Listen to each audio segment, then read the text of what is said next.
नमस्कार, good evening, स्वागत है आपका। आप देख रहे हैं एनडीटीवी इंडिया, भारत का विश्वास। आप सभी के साथ मैं हूं मलिका मल्होत्रा और आइए करते हैं देख रहा है इंडिया की शुरुआत। सावन के महीने में यूपी की सियासत में इस समय मछली भोज छाया हुआ है।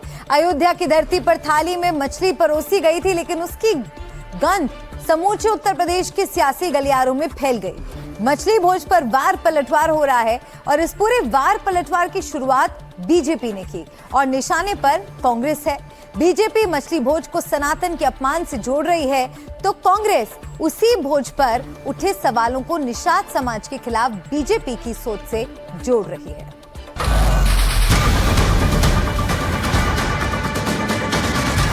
अरे जो खाना था बाहर खा लेते, अयोध्या के बाहर खा लेते, लेकिन उनके कार्यालय में ये है इनका दोहरा आचरण। गिरगिट भी शर्मा जाता है इन लोगों के सामने। फोटो दिखा दें, वीडियोस दिखा दें, मैं तैयार बैठा हूं इस्तीफा देने के लिए। नहीं तो फिर योगी जी को मुख्यमंत्री पद से इस्तीफा देना पड़ेगा। ये लोग शुभ काल नेमि उग्र यंत्र हो विवाहो काल नेमि जी रावण राहो। मुंह में राम बगल में छुरी, आप सोचे थे धीरज खा लेंगे, कोई जाने का नहीं। राम की नगरी, सावन का महीना, एकादशी का दिन और राजनीति की थाली में परोसी गई मछली। अयोध्या में कांग्रेस के एक कार्यक्रम में परोसी गई मछली ने ऐसा सियासी बवंडर खड़ा कर दिया कि लखनऊ से लेकर अयोध्या तक बयानबाजी की आंधी दौड़ रही है। रामनगरी में मछली भोज का एक वीडियो वायरल हुआ। ये देखिए, थाली में मछलियां। इस पर सियासी कढ़ाई में विवादों का ऐसा छौंक लगा है कि अब सीधे सनातन बनाम संवैधानिक अधिकारों की जंग छिड़ गई। मछली भोज वाले सियासी संग्राम में सूबे के मुखिया योगी आदित्यनाथ खुद फ्रंट फुट पर बैटिंग करने उतर आए और मछली भोज पर कांग्रेस के खिलाफ जमकर जुबानी बल्ला घुमाया।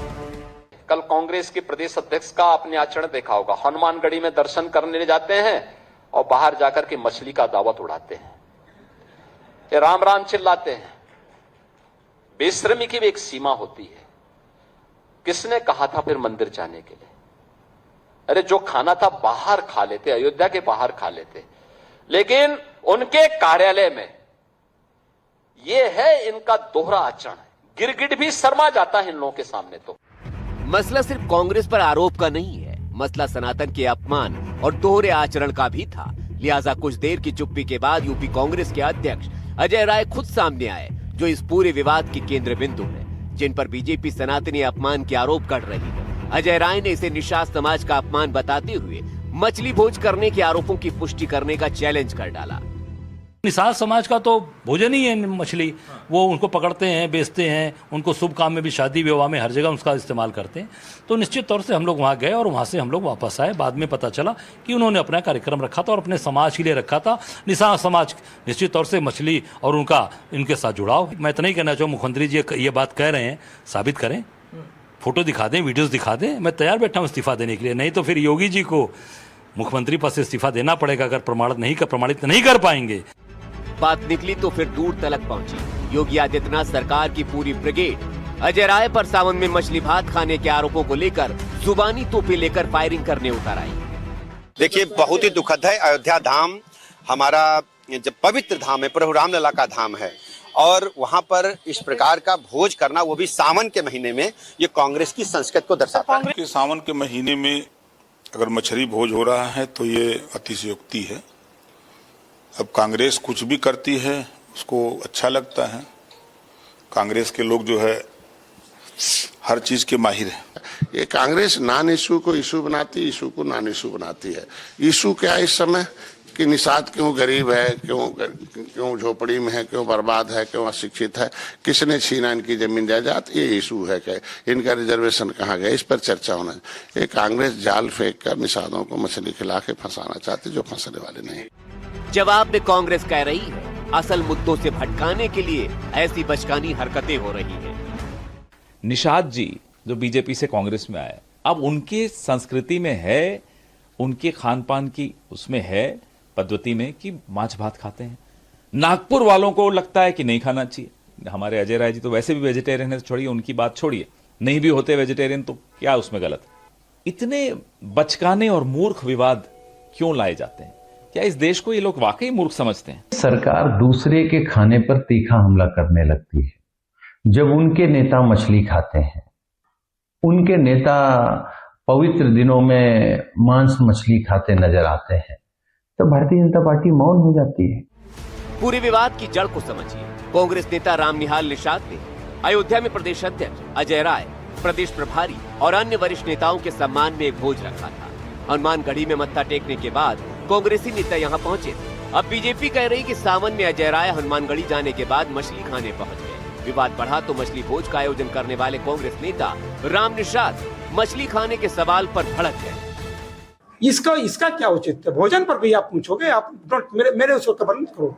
अगर भोजन पे आप कमेंट करना चाहते हो तो मैंने भारत वर्ष में 1926 जनवरी 1950 को जब से संविधान लागू हुआ है, कोई कुछ भी खा सकता है, कोई कुछ भी कर सकता है, कहीं पूजा कर सकता है, सभी लोग स्वतंत्र हैं। भारतीय जनता पार्टी के लोग मटन पार्टी करें, पटना में मटन पार्टी करें, भारतीय जनता पार्टी के आधिकारिक कार्यक्रम में सावन में मटन पार्टी का आयोजन हो तो राम भक्त हो गए।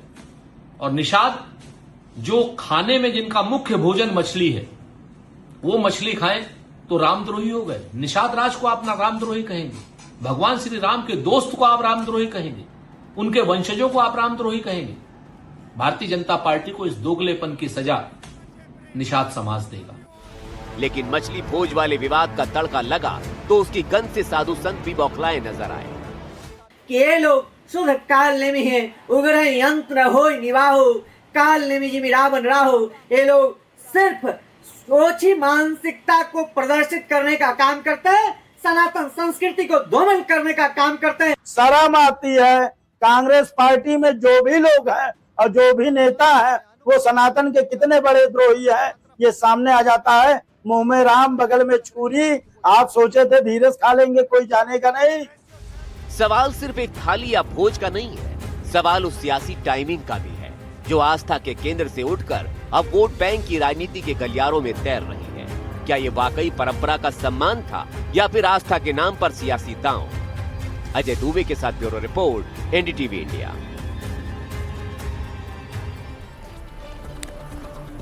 कांग्रेस सांसद और लोकसभा में नेता विपक्ष राहुल गांधी के खिलाफ बीजेपी अब चौतरफा अटैक कर रही है। यूपी के सीएम योगी आदित्यनाथ हो या बीजेपी महासचिव स्मृति ईरानी, राहुल गांधी के मनुस्मृति और पितृसत्ता को खत्म करने से जुड़े बयानों को लेकर उन पर तीखा हमला बोला है।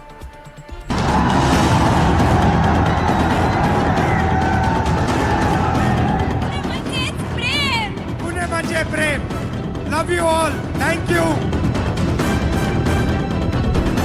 क्यों भारत की विरासत को बर्बाद करना चाहते हैं? वंदे मातरम का पूरा मंचन, पूरा गायन कांग्रेस मुख्यालय में हो। कांग्रेस सांसद राहुल गांधी पर बीजेपी हमलावर। राहुल गांधी के बयानों पर सवाल पूछे जा रहे हैं। वंदे मातरम हो या छात्रों का मुद्दा, राहुल गांधी पर आरोप लग रहे हैं कि वो युवाओं को गलत रास्ते पर ले जा रहे हैं। टू एक्सप्रेस योरसेल्फ, टू से व्हाट यू फील, टू से व्हाट यू थिंक। यूपी के सीएम योगी आदित्यनाथ ने जंतर मंतर आंदोलन का जिक्र किया और राहुल से सवाल पूछे कि आप युवाओं को किस ओर ले जाना चाहते हैं। और आप भारत के बच्चों को, भारत के नौनिहालों को उस दिशा में क्यों ले जाना चाहते हैं जहां पर किसी माता को या किसी अन्य व्यक्ति को बाद में लज्जित होकर के माफी मांगनी पड़े?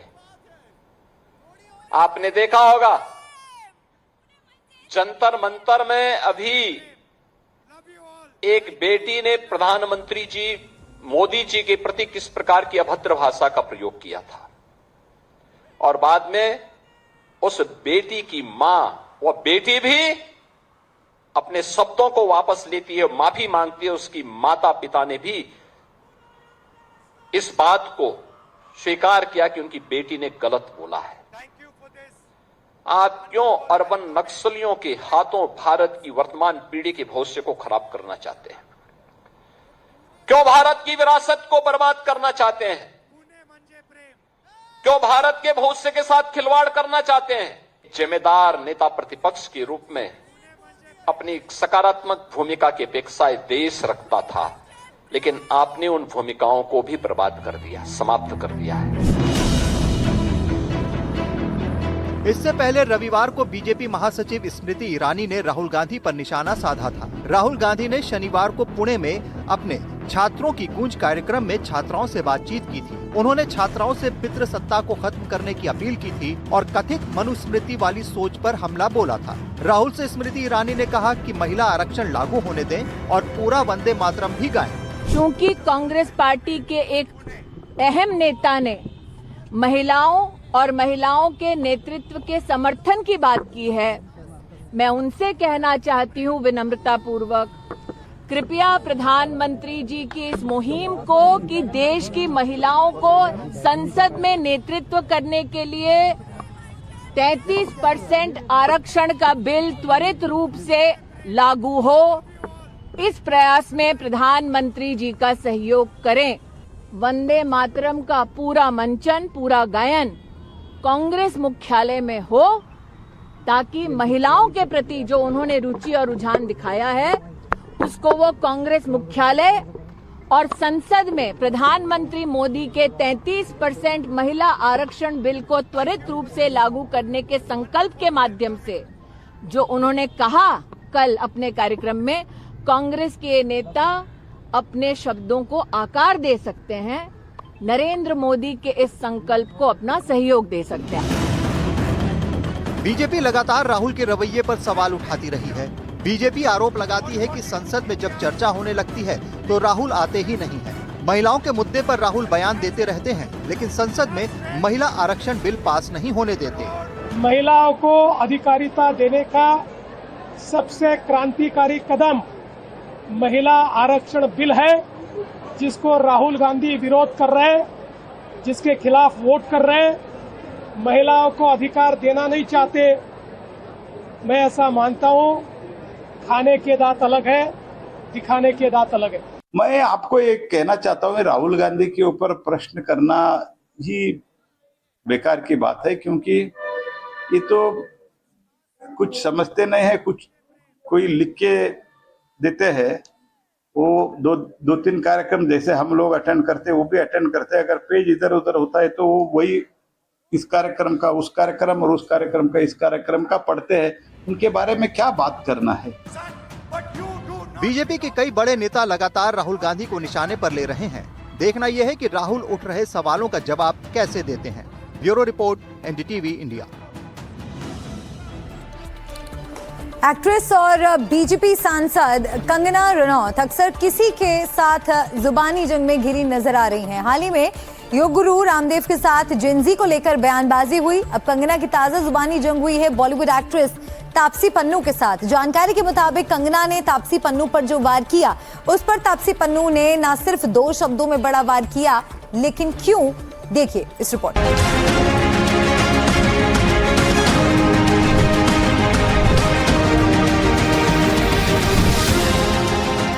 कंगना रनौत अपने बेबाक अंदाज और बयानों के लिए हमेशा ही जानी जाती रही हैं। फिल्मों से लेकर राजनीति तक उनका सफर कुछ ऐसा ही रहा है। पिछले कुछ दिनों से वो लगातार चर्चा में है। पुरानी अदावत एक बार फिर सामने आती दिख रही है। ये कहानी एक कंगना और बॉलीवुड की एक और मशहूर एक्ट्रेस तापसी पन्नू के रिश्ते की, जिसमें दुश्मनी भले ही ना हो, खटास अक्सर दिख जाती है। तापसी कंगना की जुबानी तकरार,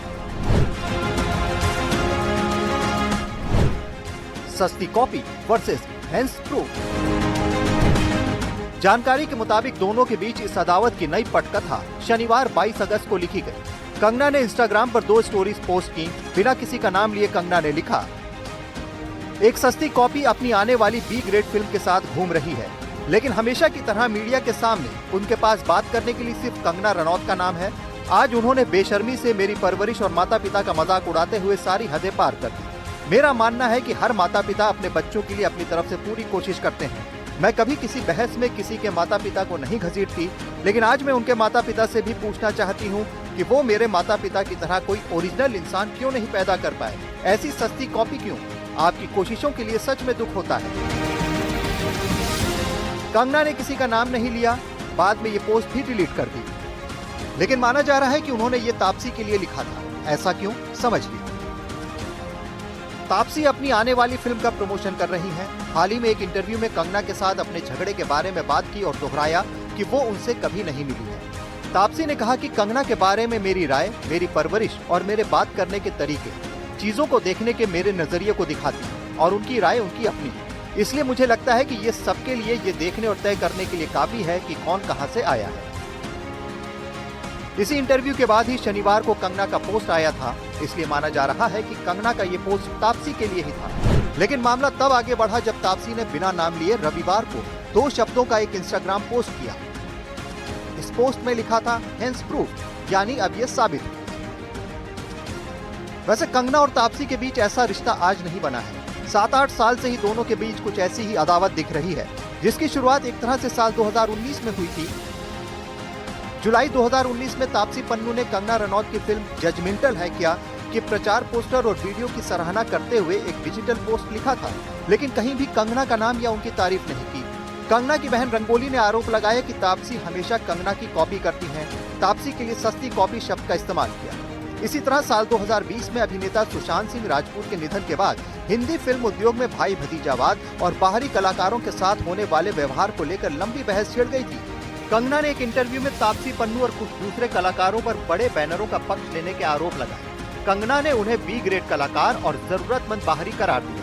इस पर तापसी ने जवाब दिया था कि उनके पास काम की कोई कमी नहीं है। अब कंगना ने नए पोस्ट में जिस तरह से सस्ती कॉपी शब्द का इस्तेमाल किया और फिर उस पर तापसी का जवाब आया, इससे यही माना जा रहा है कि ये पोस्ट एक दूसरे के लिए ही थे। वैसे हाल ही में कंगना के लिए पहला मौका नहीं है जब वो किसी से भिड़ी हो।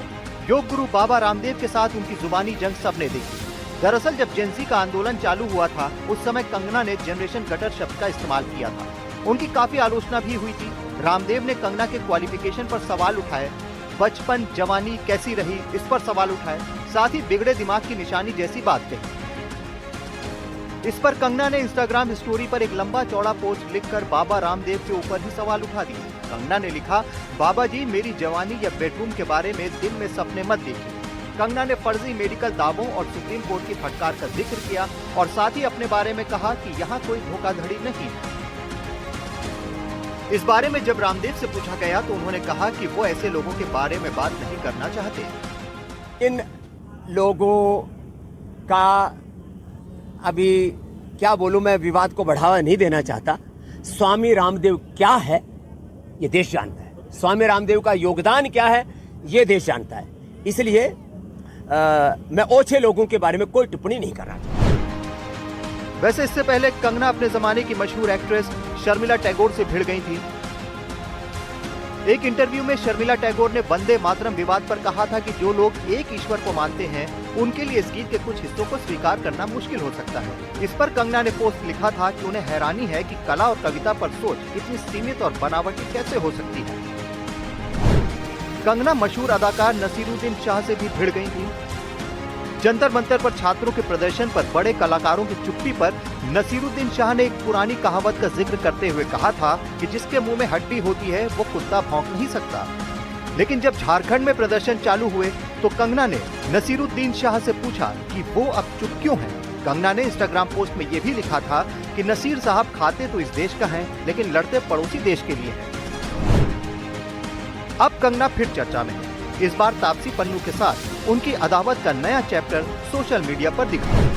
Bureau report, NDTV India. UP की राजनीति में पिछले कुछ दिनों से अंग्रेजी के एक अक्षर पर घमासान छिड़ा है और ये अक्षर है पी। ये अखिलेश यादव की पीडीए में पहला अक्षर है, लेकिन पी से क्या होता है इसे लेकर हर दिन कोई ना कोई नया बयान सामने आ रहा है। पी से पिछड़ा, पंडित, पाकिस्तान, परिवार और अब पी के एक और नए मायने सामने आ गए हैं, उस पर भी सियासी बवंडर घुमड़ने लगा है।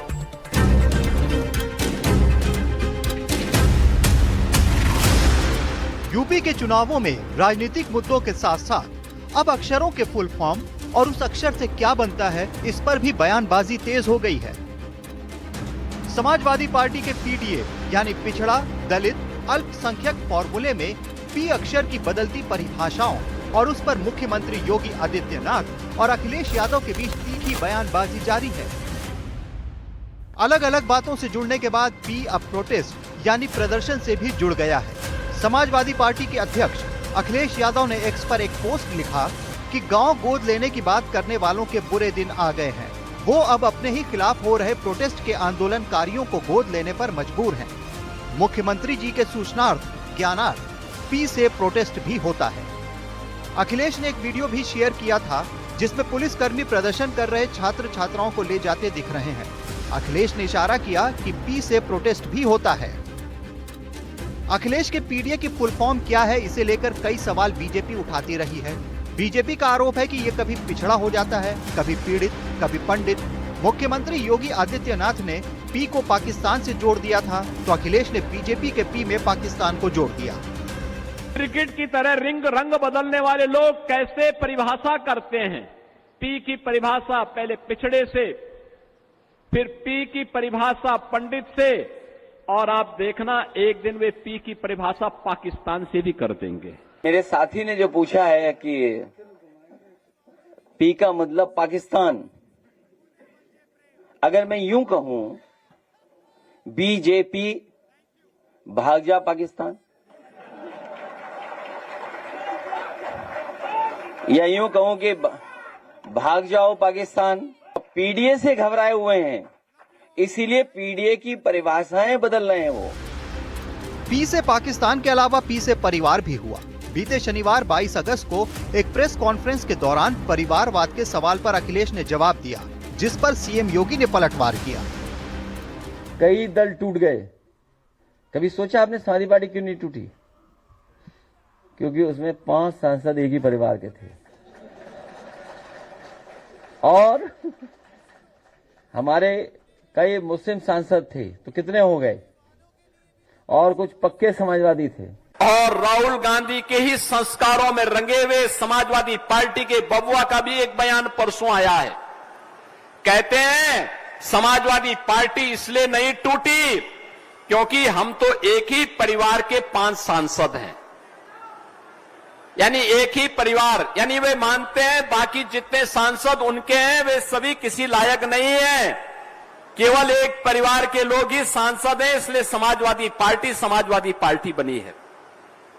बहनों और भाइयों, ये लोग वोटों के सौदागर हैं। बीजेपी और सहयोगी दलों के आरोप हैं कि सपा में जो परिवार में है वही आगे बढ़ेगा। वहीं सपा का कहना है कि 2027 में सब बदल जाएगा।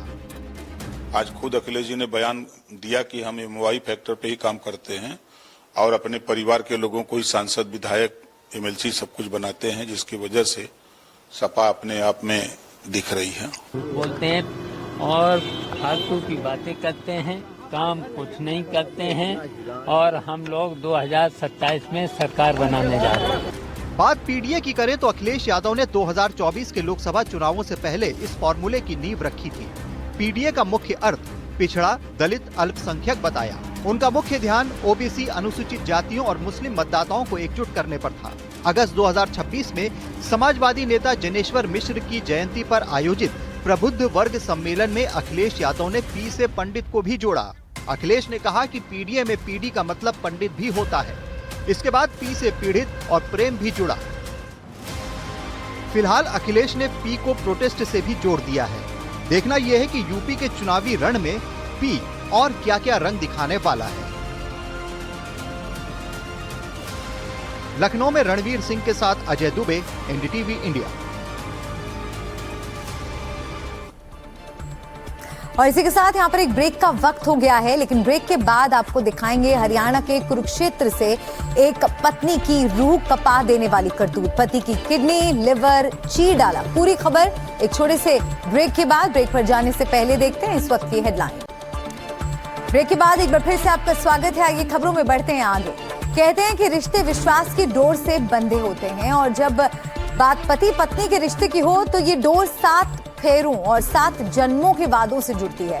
लेकिन हरियाणा के कुरुक्षेत्र से जो खौफनाक दास्तां सामने आई है, उसने न सिर्फ इस रिश्ते को तार-तार किया है, बल्कि इंसानियत की भी रूह कपा दी है। एक बीवी की ऐसी वारदात जिसे सुनकर जल्लाद के भी हाथ कांप जाएं, नफरत की ऐसी इंतहा जिससे पुलिस भी दहल गई।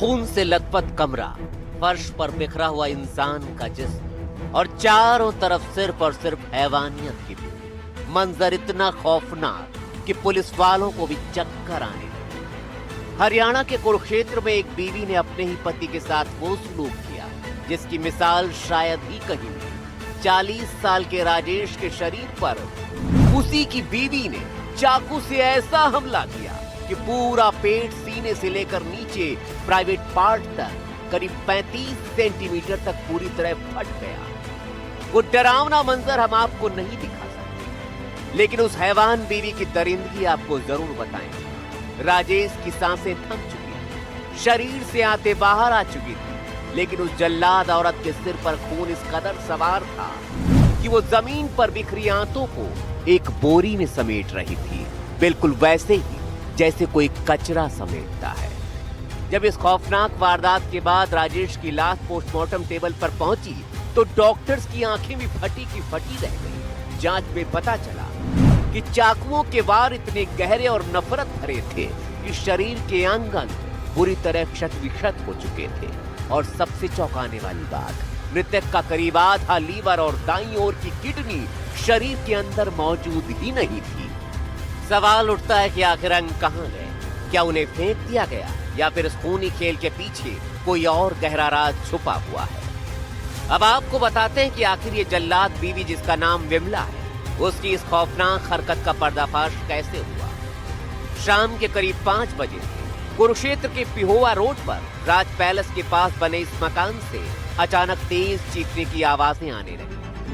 मकान मालिक रिंकू जब दौड़ता हुआ पहली मंजिल पर पहुंचा तो कमरे के अंदर का मंजर देखकर उसके होश उड़ गए। सामने राजेश का चिरा हुआ शरीर पड़ा हुआ था और उसकी पत्नी विमला आंतों को बैग में भर रही। जैसे ही विमला की नजर मकान मालिक पर पड़ी, उसके हाथ पैर फूल गए। राज खुलते ही वो भागी और सीधे छत से छलांग लगा दी। गंभीर रूप से घायल विमला को तुरंत अस्पताल में भर्ती कराया गया, जहां वो पुलिस की कड़ी निगरानी में प्राप्त हुई थी कि पति पत्नी के बीच में आपस में झगड़ा हो गया। जो पुलिस मौके पर गई थी, जो पुलिस ने मौके पर जाकर देखा कि एक लहूलुहान अवस्था में एक राजेश नाम का व्यक्ति पड़ा हुआ है, और जब उसको पुलिस के द्वारा चेक किया गया तो मृत अवस्था में पाया गया। और फिर जब पुलिस ने इसमें गहनता से जांच की तो पता चला कि इसकी पत्नी ने इसका मर्डर कर दिया था और वह पत्नी छत से कूद गई थी। छत से कूदने के कारण उसको भी काफी चोट आई थी, जिसको हॉस्पिटल में एडमिट करवाया हुआ है। इस वारदात से मकान मालिक बुरी तरह सदमे में है, लेकिन क्यों? आखिर ऐसा क्या हुआ था जो विमला ऐसी दरिंदगी पर उतर आई? मूल रूप से यूपी के सीतापुर का रहने वाला राजेश कुरुक्षेत्र में वाटर सप्लाई का काम करता था। मकान मालिक और आसपास के लोगों से हमने बातचीत की तो कुछ बातें यहाँ पर सामने आ रही है कि विमला जो पत्नी है वो झाड़ फूंक का यहाँ पर काम करती थी। पति पत्नी के बीच अक्सर वाद विवाद भी रहता था और काफी समय से जो उनकी जो शादी को कई साल भी बीत चुके थे, उनकी कोई संतान भी नहीं थी, लेकिन झगड़ा काफी समय से चल रहा था। पुलिस ने मौके से 3 धारदार चाकू बरामद किए हैं। क्या ये कत्ल किसी तांत्रिक अनुष्ठान की सनक थी या फिर वर्षों से दबा हुआ कोई खूनी गुस्सा?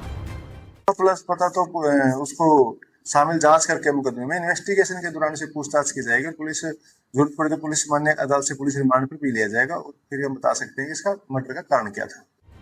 7 फेरे लेते वक्त जिस जीवन साथी की लंबी उम्र की दुआएं मांगी जाती, उस जीवन साथी के सीने को चीरकर आंतें बाहर निकाल दी गई। कुरुक्षेत्र का ये कमरा कई अनसुलझे सवालों से घिरा हुआ है। विमला अभी अस्पताल में भर्ती। राजेश के शरीर के कुछ अंग अभी भी गायब हैं। वो गायब अंग कहां गए और इस वैश्यपन के पीछे का असली मकसद क्या था, अब पूछताछ के बाद ही पता चलेगा। लेकिन जो भी इस हैवानियत के बारे में सुन रहा है, उसकी रूह कांप जाती है। कुरुक्षेत्र से अंकुर कपूर के साथ ब्यूरो रिपोर्ट, एनडीटीवी इंडिया। और आइए रुक करते हैं इस वक्त की बड़ी खबर का। मराठी भाषा विवाद पर फडणवीस का बयान। महाराष्ट्र में सभी लोग हमारे, फडणवीस की तरफ से ये बयान दिया गया है। मराठी सीखने के लिए और वक्त देंगे, भाषा के आधार पर अन्याय नहीं होगा। तो मराठी भाषा विवाद पर देवेंद्र फडणवीस का ये बड़ा बयान आया है, सुनाते हैं आपको। और जो हमारे भाई लोग, हिंदी भाषी भाई लोग जो यहाँ पर टैक्सी या ऑटो चलाते हैं, उनको मराठी का एक्सपर्ट बनाने का कोई कारण नहीं है। उनको उनके काम जितनी मराठी आनी चाहिए, काम चलाओ मराठी आनी चाहिए, इस प्रकार का ही आग्रह किया गया है। और उसमें कोई भी इस प्रकार की सख्ती नहीं है। उनको सिखाने का प्रयास चल रहा है। अभी भी 2 बार लोगों ने समय बढ़ाकर मांगा तो समय बढ़ाकर दिया गया है। अभी भी तीसरी बार भी समय बढ़ाकर दिया है। और आगे भी अगर ये मांग आएगी कि हम सीखना चाहते हैं, हमको समय बढ़ाकर दिया जाए, तो समय बढ़ाकर दिया जाएगा। हमारी भारतीय जनता पार्टी की सरकार और हमारी बीजेपी, शिवसेना, राष्ट्रवादी की महायुति सरकार भाषा के आधार पर किसी के साथ अन्याय नहीं होने देगी। और अब बात दिल्ली एनसीआर की, जहां सावन के सोमवार के दिन तेज बरसात हुई। दिल्ली, गाजियाबाद, नोएडा और गुरुग्राम के कई इलाके जलमग्न नजर आए। सड़कें दरिया बन गईं, गाड़ियां पानी में डूबी डूबी दिखीं। और इससे पहले मौसम विभाग ने आज दिल्ली के लिए रेड अलर्ट भी जारी किया था।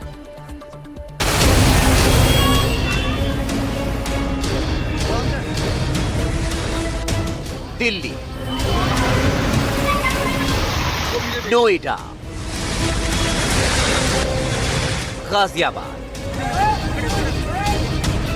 दिल्ली एनसीआर में महज कुछ देर की बारिश ने यह हाल कर दिया कि हर तरफ सिर्फ और सिर्फ पानी नजर आने लगा। ये तस्वीर दिल्ली के संगम विहार की है। घुटनों से ऊपर तक भरे गंदे पानी के बीच एक स्कूल वैन बुरी तरह फंस गई। वैन के अंदर स्कूली बच्चे सवार थे। जैसे ही गाड़ी बंद हुई, सभी मासूम बच्चे खुद पानी में उतरे और स्कूल वैन में धक्का लगाने को मजबूर हो।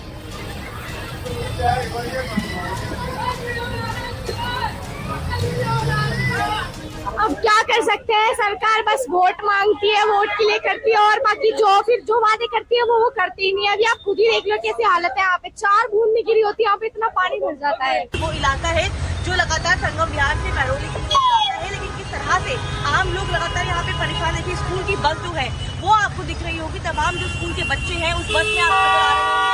उस बस में तमाम बच्चे जो है वो बैठे हुए हैं, लेकिन दिल्ली की जल भराव के कारण जो है सड़कों के जो गाड़ियों के टायर हैं वो भी पानी में डूबे हुए हैं। और दिल्ली में सिर्फ कुछ ही देर की बारिश ने ये हाल कर दिया कि सड़कें दरिया समंदर सी नजर आई। ये तस्वीरें दिल्ली के दुर्गा विहार की है। पानी इतना भर गया कि स्कूल के बच्चों को कमर तक पानी में गुजरना पड़ रहा है। अब दिल्ली के ध्रुव विहार का हाल भी देख लीजिए। कैसे यहाँ चंद मिनटों में बारिश ने पूरा इलाका पानी पानी कर दिया। लोगों को पैदल चलने में परेशानियों का सामना करना पड़ रहा है।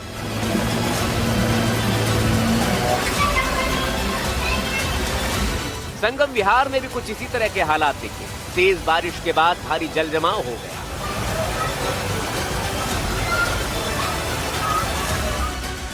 देखिए, ये तस्वीरें हैं दिल्ली के दिल कनॉट प्लेस की। जरा देखिए तो कैसे सड़क किनारे धीरे धीरे पानी का जमाव बढ़ता जा रहा है। गाड़ियों की रफ्तार धीमी होती जा रही है। भाई नहीं बोले। मैं कनॉट प्लेस के इलाके में मौजूद हूं और ये जो सड़क है, इस सड़क का नाम जो है वो बाबा खड़क सिंह मार्ग है। और इस सड़क पे देखिए आप लोगों को कितनी दिक्कतों का सामना करना पड़ रहा है, परेशानियों का सामना करना पड़ रहा है। क्या नाम है आपका? पायल सिंह। पायल, ये बताइए कहाँ जा रही हैं आप लोग? हम लोग कॉलेज जा रहे हैं। तो कितनी परेशानी हो रही है? सड़क पे जो है पानी लग जाएगा। आप ये बहुत पानी है यहाँ पे, देखिए क्या हाल है यहाँ पूरा सेंट्रल दिल्ली का। अब दिल्ली के बारापुला का भी हाल देख लीजिए। चंद मिनटों की बारिश में पूरा पुल पानी से लबालब हो गया। जल भराव की वजह से पुल पर गाड़ियों की रफ्तार यहाँ भी धीमी हो गई।